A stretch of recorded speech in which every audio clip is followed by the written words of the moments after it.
So I want to talk about some things as Christians or Jews or Muslims that come up about scripture. So oftentimes we're talking about the same thing, but we describe it in different ways, and like we're really sure about that thing, right? We know it in our heart, and God has manifested the truth of it to us. But someone from my church described it like an elephant, and we're in a dark room and we're all holding on to a different part of that animal, and we describe it as a rope, or the trunk is like a snake and the leg is like a tree. But we're in this dark room and like we're really sure about it, because you're absolutely sure you have a hold of it and you're describing it just like it is, right?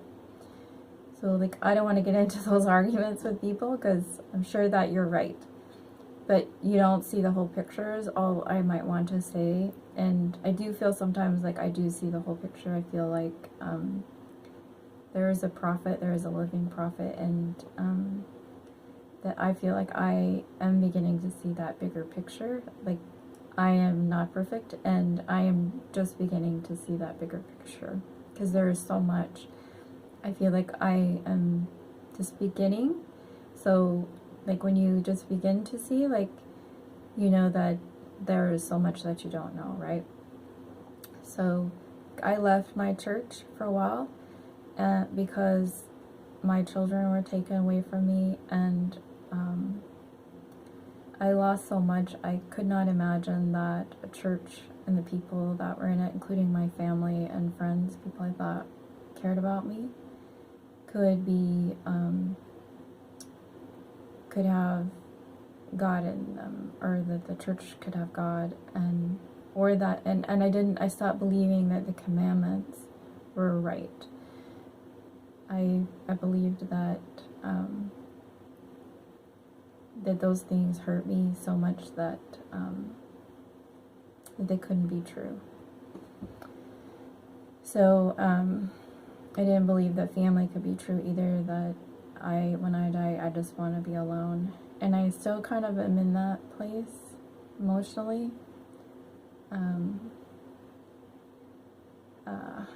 Because I don't have like a good relationship with my family.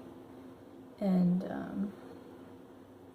so your feelings, I guess, matter in that sense, but because that's kind of your reality.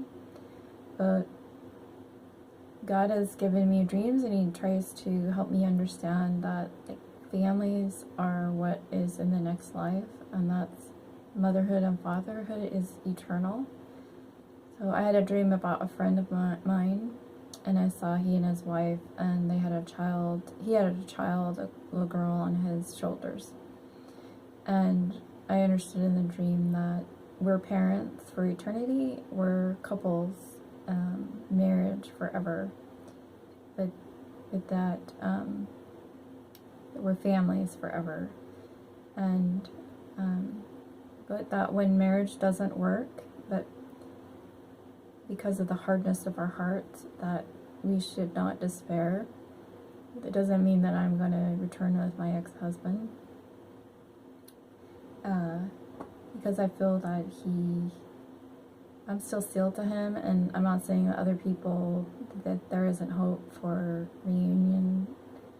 I don't believe that that's possible with mine.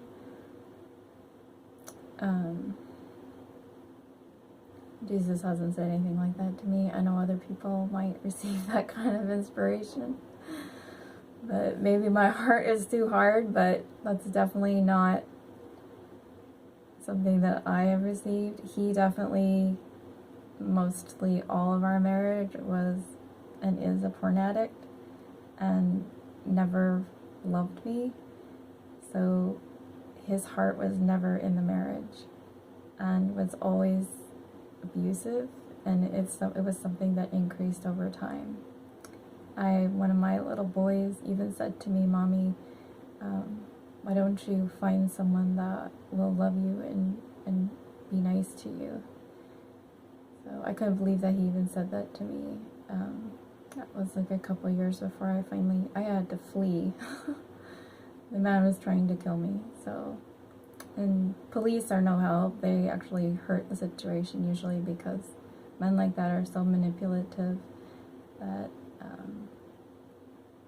they manipulate everyone around them. They're so calm and collected that they're possessed, and they look mentally ill. They also seem very calm and in control. And a woman seems bizarre and like almost like the offender. So anyway, that's down a rabbit hole. I don't know that I should go, but the Lord has said that I understand that families can be merged.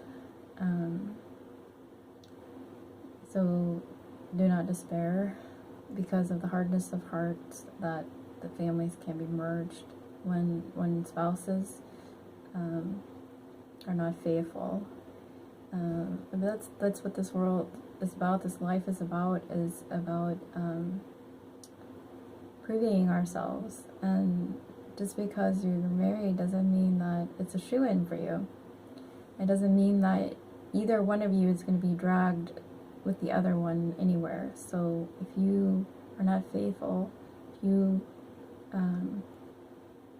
are abusive to the other one, whether it be a man or a woman, like, hey, the other person still has a choice whether they want to go with you in the end or not. It's not promised to you for sure. If you have been mean and careless, like, it's not going to happen. It has to be a celestial marriage, and it has to be something that is stamped with the approval of the Holy Ghost. The people that go to the celestial kingdom have a certain type of spirit with them. You have to be a certain type of person. And just because you're married, hey, doesn't matter. So, and I'm not saying that marriage doesn't matter, because marriage is, I will also post a link about marriage and how important it is, and the blessings are great blessings that come with it. And it is the highest covenant right now that we can undertake. I'm just saying that you can't hide in that and be a terrible person. That's all I'm saying, and hope to gain your salvation.